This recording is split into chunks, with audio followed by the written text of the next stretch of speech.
ನಾನು ಸತ್ತರೆ ಯಾರು ಬರ್ತಾರೋ ಗೊತ್ತಿಲ್ಲ, ಆದರೆ ನನ್ನ ಹೆಣವನ್ನು ಹೊರಲಿಕ್ಕೆ ಅಂಬರೀಷ್ ಬಂದೇ ಬರ್ತಾನೆ ಅನ್ನೋ ಗ್ಯಾರಂಟಿ ನನಗಿದೆ. ಕಷ್ಟಕ್ಕೂ ನಷ್ಟಕ್ಕೂ ಅಂತ್ಯವೇ ಸಾವಯ್ಯ.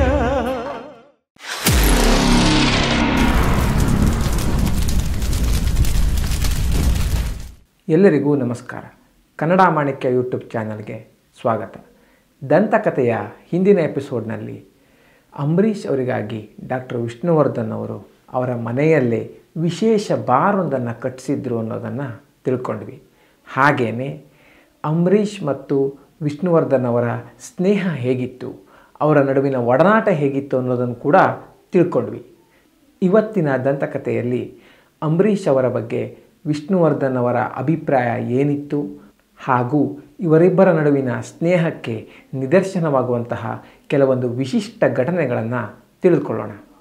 ಅಂಬರೀಷ್ ಅವ್ರ ಬಗ್ಗೆ ಮಾತನಾಡ್ತಾ ಡಾಕ್ಟರ್ ವಿಷ್ಣುವರ್ಧನ್ ಅವರು ಈ ರೀತಿ ಹೇಳ್ತಾ ಹೋಗ್ತಾರೆ. ನನ್ನ ಮತ್ತು ಅಂಬರೀಷ್ ಸ್ನೇಹದ ಬಗ್ಗೆ ಮಾತಾಡಬೇಕು ಅಂದರೆ ನನಗೆ ದಿನ ಇರಲಿ ವರ್ಷ ಇರಲಿ ಎಷ್ಟೇ ಟೈಮ್ ಕೊಟ್ಟರೂ ಸಾಕಾಗಲ್ಲ. ಅಷ್ಟು ಹೊತ್ತು ಮಾತಾಡ್ತೀನಿ, ಬೇಜಾರೇ ಬರಲ್ಲ. ಹಾಗೂ ಈ ಜಗತ್ತಿನಲ್ಲಿ ಅಂಬರೀಷ್ ಬಗ್ಗೆ ಎಷ್ಟೇ ಹೊತ್ತು ಏನೇ ಮಾತಾಡಲಿಕ್ಕೂ ನನಗೊಂದು ಹಕ್ಕಿದೆ, ಅಷ್ಟರ ಮಟ್ಟಿಗೆ ನಮ್ಮ ಸ್ನೇಹ ಇದೆ ಅಂತ ಅವ್ರು ಹೇಳ್ತಿದ್ರು. ಅಂಬರೀಷ್ ಒಬ್ಬ ನಿಷ್ಕಲ್ಮಶ ವ್ಯಕ್ತಿ. ನನ್ನ ವೃತ್ತಿ ಜೀವನದ ಸಕ್ಸಸ್ ಇರಲಿ ಅಥವಾ ತೊಂದರೆಗಳಿರಲಿ ಎಲ್ಲದರಲ್ಲೂ ಅಂಬರೀಷ್ ನನ್ನ ಜೊತೆ ಸಾಥ್ ಕೊಟ್ಟಂಥ ವ್ಯಕ್ತಿ. ನಮ್ಮಿಬ್ಬರ ಸ್ನೇಹದ ನಡುವೆ ಯಾವತ್ತೂ ಒಂದು ವ್ಯವಹಾರದ ವಿಷಯ ಅಂತ ಬರಲೇ ಇಲ್ಲ ಅಂತ ಹೇಳ್ತಾರೆ. ಹೀಗೆ ಮಾತನಾಡ್ತಾ ಅವ್ರು ಹೇಳ್ತಾರೆ, 30 ವರ್ಷಕ್ಕಿಂತಲೂ ಹೆಚ್ಚಿಗೆ ಇರೋ ಈ ನಮ್ಮ ಸ್ನೇಹ ಬಾಂಧವ್ಯದಲ್ಲಿ ಯಾವತ್ತೂ ನಮಗೆ ಗಲಾಟೆಗಳೇ ಆಗಲಿಲ್ಲ. ವೈಮನಸ್ಸು, ಈ ಥರ ಒಂದು ಜಲಸಿ ಇರಲಿ, ಆ ಥರ ಯಾವತ್ತೂ ಇರಲಿಲ್ಲ. ಇಬ್ಬರ ಸಂತೋಷನೂ ಇಬ್ಬರ ಸಕ್ಸಸ್ಸನ್ನು ಅಷ್ಟೇ ಖುಷಿಯಿಂದ ನಾವು ಹಂಚ್ಕೊಳ್ತಿದ್ವಿ. ಹಾಗೂ ಸಮಸ್ಯೆ ಬಂದಾಗ ಒಬ್ಬರ ಜೊತೆ ಒಬ್ಬರು ಸಾಥ್ ಕೊಟ್ಟಿದ್ವಿ ಅಂತ ಹೇಳ್ತಾರೆ. ಬಹುಶಃ ಈ ಜಗತ್ತಿನಲ್ಲಿ 2 ದೊಡ್ಡ ತಾರೆಯರು ಇಷ್ಟು ಸ್ನೇಹದಿಂದ ಇರೋದು ಸಾಧ್ಯನೇ ಇಲ್ಲ ಅಂತಲೂ ಅವ್ರು ಹೇಳ್ತಾರೆ. ಹಾಗಾದರೆ ಇವರಿಬ್ಬರ ಸ್ನೇಹ ಯಾವಾಗ ಸ್ಟಾರ್ಟ್ ಆಯಿತು? ನಮಗೆಲ್ಲ ಗೊತ್ತು, ನಾಗರಹಾವಲ್ಲಿ ಈ ಇಬ್ಬರೂ ಕೂಡ ಆ್ಯಕ್ಟ್ ಮಾಡಿದ್ದಾರೆ ಅಂತ. ವಿಷ್ಣುವರ್ಧನ್ ಅವ್ರು ಹೇಳೋವಂತೆ ಅಂಬರೀಷ್ ಅವರ ಜೊತೆ ಅವರ ಸ್ನೇಹ ಒಂಥರ ಲವ್ ಆ್ಯಟ್ ಫಸ್ಟ್ ಸೈಟ್ ಇದ್ದಂತೆ. ನಾಗರಹಾವುಕ್ಕಿಂತ ಮುಂಚೆ ಇಬ್ಬರು ಮೈಸೂರಿನವರೇ ಆದರೂ ಅಷ್ಟೇನು ಪರಿಚಯ ಇರಲಿಲ್ಲ. ಆದರೆ ಯಾವಾಗ ನಾಗರಹಾವು ಸ್ಕ್ರೀನಿಂಗ್ ಟೆಸ್ಟ್ಗೆ ಅಂಬರೀಷ್ ಅವರು ಬರ್ತಾರೋ ಅವರನ್ನು ನೋಡಿದ ಕೂಡಲೇ ವಿಷ್ಣುವರ್ಧನ್ ಅವರಿಗೆ ಈ ವ್ಯಕ್ತಿಯ ಸ್ನೇಹ ತುಂಬ ಒಂದು ಅಮೂಲ್ಯವಾದದ್ದು ಅಂತ ಅವರಿಗೆ ತಿಳಿಯುತ್ತೆ. ಅವರಿಬ್ಬರ ನಡುವೆ ಅವತ್ತು ಆರಂಭವಾದಂತಹ ಸ್ನೇಹ ಕೊನೆವರೆಗೂ ಗಟ್ಟಿಯಾಗೇ ಇತ್ತು. ಇನ್ನು ವಿಷ್ಣುವರ್ಧನ್ ಅವರ ತಾಯಿ ಕೂಡ ಅಂಬರೀಷ್ ಅಂದರೆ ಪಂಚಪ್ರಾಣ. ಅವರ ಕೊನೆಯ ದಿನಗಳಲ್ಲಿ ಅಂಬರೀಷ್ ಅವ್ರನ್ನ ನೋಡಬೇಕು ಅಂತ ತುಂಬ ಹೇಳ್ತಿದ್ರಂತೆ.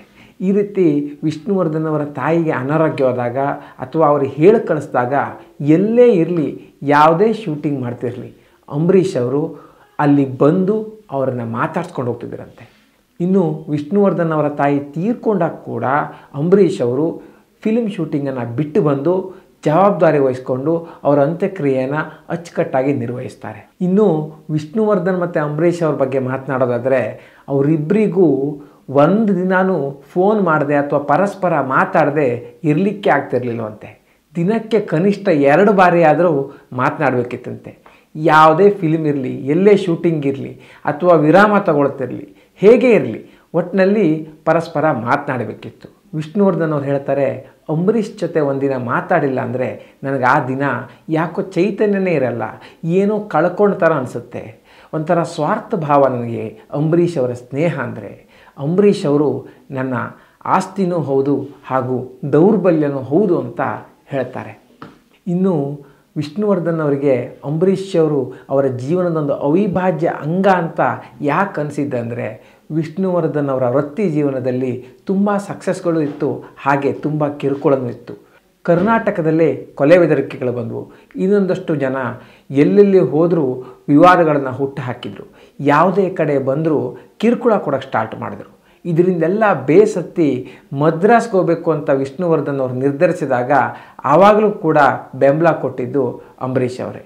ಅದೇ ರೀತಿ ಮದ್ರಾಸಿಂದ ಕರ್ನಾಟಕಕ್ಕೆ ವಾಪಸ್ ಬರಲು ಕೂಡ ಅಂಬರೀಷ್ ಅವರೇ ಕಾರಣ ಆಗ್ತಾರೆ.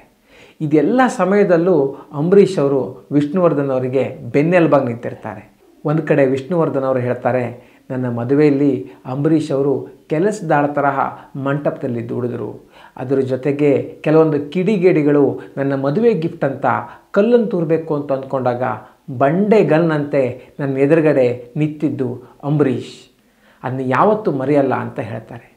ಇನ್ನು ವಿಷ್ಣುವರ್ಧನ್ ಅವರು ಕೊನೆಯಲ್ಲೊಂದು ಮಾತು ಹೇಳ್ತಾರೆ, ಅದನ್ನು ಕೇಳಿದ್ರೆ ನಿಮಗೂ ಕೂಡ ಇವರ ಸ್ನೇಹ ಎಷ್ಟು ಪರಿಶುದ್ಧವಾಗಿತ್ತು, ಎಷ್ಟು ವಿಶಿಷ್ಟವಾಗಿದ್ದು ಅಂತ ಗೊತ್ತಾಗುತ್ತೆ. ನಾನು ಈಗಾಗಲೇ ಹೇಳಿದಾಗೆ ವಿಷ್ಣುವರ್ಧನ್ ಅವರ ತಾಯಿಯ ಜೊತೆ ಅಂಬರೀಷ್ ಅವರು ತುಂಬ ಪ್ರೀತಿಯಿಂದಿದ್ದರು. ಅವರ ಅಂತ್ಯಕ್ರಿಯೆಗೂ ಬಂದು ಸಹಾಯ ಮಾಡಿದ್ರು. ಇದನ್ನು ನೆನೆಸ್ಕೊಂಡು ವಿಷ್ಣುವರ್ಧನ್ ಅವರು ಒಂದು ದಿವಸ ನಾನು ಸತ್ತಾಗಲೂ ಕೂಡ ನನ್ನ ಹೆಣ ಹೊರಲಿಕ್ಕೆ ಅಂಬರೀಷ್ ಬಂದೇ ಬರ್ತಾನೆ ಅನ್ನೋ ಗ್ಯಾರಂಟಿ ನನಗಿದೆ ಅಂತ ಹೇಳ್ತಾರೆ. ಅಷ್ಟರ ಮಟ್ಟಿಗೆ ವಿಷ್ಣುವರ್ಧನ್ ಅವರ ಜೀವನದ ಅವಿಭಾಜ್ಯ ಅಂಗ ಆಗಿದ್ದರು ಡಾಕ್ಟರ್ ಅಂಬರೀಷ್.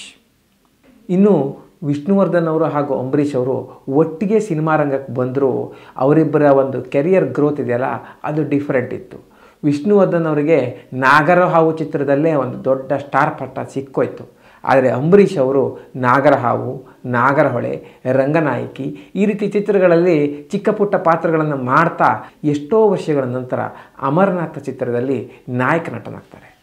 ಈ ಅಮರನಾಥ ಚಿತ್ರದಲ್ಲಿ ವಿಷ್ಣುವರ್ಧನ್ ಅವರು ಗೆಸ್ಟ್ ರೋಲ್ ಕೂಡ ಮಾಡ್ತಾರೆ. ಆದರೆ ವಿಷ್ಣುವರ್ಧನ್ ಅವರು ಇದನ್ನು ನೆನಪಿಸ್ಕೊಂಡು ಅಂಬರೀಷ್ ಯಾವತ್ತೂ ಆ್ಯಕ್ಟಿಂಗನ್ನು ಸೀರಿಯಸ್ ಆಗಿ ತಗೊಳ್ಳಿಲ್ಲ. ಆದರೆ ಇದೇ ಕಾರಣಕ್ಕೋ ಏನೋ ಯಾವುದೇ ರೀತಿ ಪಾತ್ರ ಕೊಟ್ಟರೂ ತುಂಬ ಲೀಲಾಜಾಲವಾಗಿ ಮಾಡ್ತಿದ್ರು. ರಂಗನಾಯಕಿ ಇರಲಿ, ನಾಗರಹಾವು ಇರಲಿ, ಈ ರೀತಿ ಚಿಕ್ಕ ಪುಟ್ಟ ಪಾತ್ರಗಳಾದರೂ ತುಂಬ ಮನಸ್ಸಿಗೆ ಹಿಡಿಸ್ತಿತ್ತು. ಅವರ ಕೆರಿಯರ್ ಆರಂಭದಿಂದಾನೇ ನಾನು ಅಂಬರೀಷ್ ಫ್ಯಾನ್ ಅಂತ ವಿಷ್ಣುವರ್ಧನ್ ಅವರು ಹೇಳ್ತಾರೆ. ಇನ್ನು ಪುಟ್ಟಣ್ಣ ಕಣಗಾಲ್ ಅವ್ರ ಹತ್ರ ಕೂಡ ವಿಷ್ಣುವರ್ಧನ್ ಅವ್ರಿಗಾಗಿ ಇನ್ನೊಂದು ಸಿನಿಮಾ ಮಾಡಿ ಅಂತ ಅಂಬರೀಷ್ ಅವರು ಕೇಳ್ಕೊಂಡಿದ್ರಂತೆ. ಇನ್ನು ಶುಭಮಂಗಳ ಕೂಡ ಆಲ್ಮೋಸ್ಟ್ ವಿಷ್ಣುವರ್ಧನ್ ಅವರ ಪಾಲಾಗಿತ್ತಂತೆ. ಆದರೆ ಕೊನೆಯಲ್ಲಿ ಅದನ್ನು ಶ್ರೀನಾಥ್ ಅವರು ಮಾಡಬೇಕಾಗಿ ಬರುತ್ತೆ. ಪುಟ್ಟಣ್ಣ ಕಣಗಾಲ್ ಅವರ ಜೊತೆ ಮಾತನಾಡಬೇಕಿದ್ರು ಕೂಡ ವಿಷ್ಣುವರ್ಧನ್ ಅವರು ಗುರುಗಳು ಅಂತ ಸ್ವಲ್ಪ ವಿನಯ ಭಕ್ತಿಯಿಂದ ಮಾತಾಡಿದ್ರೆ ಅಂಬರೀಷ್ ಅವರು ಅವರ ನಾರ್ಮಲ್ ಸ್ಟೈಲಲ್ಲೇ ಮಾತಾಡ್ತಿದ್ರಂತೆ. ಈ ಸಿನಿಮಾಗಳ ಕತೆ ಹೇಳ್ತಿದ್ದಂಗೆ ಇನ್ನೊಂದು ವಿಷಯ ನೆನಪಾಗುತ್ತೆ. ಅದೇನೆಂದರೆ ಬಂಧನ ಸಿನಿಮಾನ ರಾಜೇಂದ್ರ ಸಿಂಗ್ ಬಾಬು ಅವರು ಅಂಬರೀಷ್ಗಾಗಿ ಮಾಡಿರ್ತಾರೆ. ಆದರೆ ಅಂಬರೀಷ್ ಅವರು ಇದು ಯಾಕೋ ನನಗೆ ಸೂಟ್ ಆಗಲ್ಲ, ವಿಷ್ಣುವರ್ಧನ್ ಅವ್ರ ಹತ್ರ ಮಾಡಿಸಿ ಅಂತ ಹೇಳ್ತಾರೆ. ಆಮೇಲೆ ಬಂಧನ ಸೂಪರ್ ಹಿಟ್ ಆದದ್ದು, ವಿಷ್ಣು ಅವ್ರಿಗೆ ಇನ್ನಷ್ಟು ಹೆಚ್ಚಿನ ಖ್ಯಾತಿ ತಂದದ್ದು ನಮಗೆಲ್ಲ ಗೊತ್ತು. ಇದೇ ರೀತಿ ಅಂಥ ಚಿತ್ರ ಕೂಡ ವಿಷ್ಣುವರ್ಧನ್ಗಾಗಿ ರೆಡಿ ಮಾಡಿರ್ತಾರೆ. ಆದರೆ ವಿಷ್ಣುವರ್ಧನ್ ಅವರು ಇದು ನನಗಿಂತ ಅಂಬರೀಷ್ ಅವರು ಮಾಡಿದರೆ ಚಂದ ಅಂತ ಹೇಳ್ತಾರೆ. ನಂತರ ಒಂದು ವಿಶಿಷ್ಟ ರೀತಿಯ ಇಮೇಜನ್ನು ಅಂಥ ಚಿತ್ರ ಅಂಬರೀಷ್ ಅವರಿಗೆ ತಂದುಕೊಟ್ಟಿದ್ದು ಕೂಡ ಇಲ್ಲಿ ನಾವು ಮರಿಬಾರ್ದು. ಈ ರೀತಿ ಅಂಬರೀಷ್ ಮತ್ತು ವಿಷ್ಣುವರ್ಧನ್ ಅವರು ತಮಗೆ ಬಂದಿರೋ ಚಿತ್ರಗಳನ್ನು ಒಬ್ರಿಗೊಬ್ರು ಬಿಟ್ಕೊಟ್ಟಿದ್ದಿದೆ. ಅವರಲ್ಲಿ ಯಾವುದೇ ಸ್ವಾರ್ಥ ಅಥವಾ ದುರಾಲೋಚನೆ ಇಲ್ಲದ ಕಾರಣಕ್ಕೋ ಏನೋ ಇಬ್ಬರಿಗೂ ಇದರಿಂದ ಒಳ್ಳೆಯದೇ ಆಗಿದೆ. ಒಟ್ಟಿನಲ್ಲಿ ಸಿನಿಮಾ ರಂಗದಲ್ಲಿ ಎರಡು ದೊಡ್ಡ ತಾರೆಯರು ಇಷ್ಟೊಂದು ನಿಷ್ಕಲ್ಮಶವಾದ ನಿಸ್ವಾರ್ಥವಾದ ಒಂದು ಸ್ನೇಹವನ್ನು ಕೊನೆ ತನಕ ಉಳಿಸ್ಕೊಂಡು ಹೋಗಿದ್ದು ತುಂಬ ಅಪರೂಪ. ಆದ್ದರಿಂದಲೇ ನಮಗೆ ಈ ಕುಚಿಕು ಕುಚಿಕು ಅಥವಾ ಯಾವುದೇ ಒಂದು ಸ್ನೇಹದ ಪರವಾಗಿರೋ ಒಂದು ಸಾಂಗನ್ನು ಕೇಳಿದಾಗ ನೆನಪಾಗೋದು ವಿಷ್ಣುವರ್ಧನ್ ಮತ್ತು ಅಂಬರೀಷ್. ಈ ವಿಡಿಯೋ ನಿಮಗೆ ಇಷ್ಟ ಆಗಿದ್ದರೆ ತಪ್ಪದೇ ಶೇರ್ ಮಾಡಿ. ಹಾಗೆಯೇ ಮುಂದಿನ ದಂತಕಥೆಯಲ್ಲಿ ಇನ್ನಷ್ಟು ಈ ರೀತಿಯ ವಿಶಿಷ್ಟ ವಿಷಯಗಳು ನಿಮ್ಮ ಮುಂದೆ ಬರಲಿಕ್ಕಿವೆ. ಅವುಗಳನ್ನು ಮಿಸ್ ಮಾಡಬಾರ್ದು ಅಂದರೆ ನಮ್ಮ ಚಾನಲ್ಗೆ ಸಬ್ಸ್ಕ್ರೈಬ್ ಮಾಡೋದನ್ನು ಮರಿಬೇಡಿ. ಅಲ್ಲಿವರೆಗೂ ನಮಸ್ಕಾರ.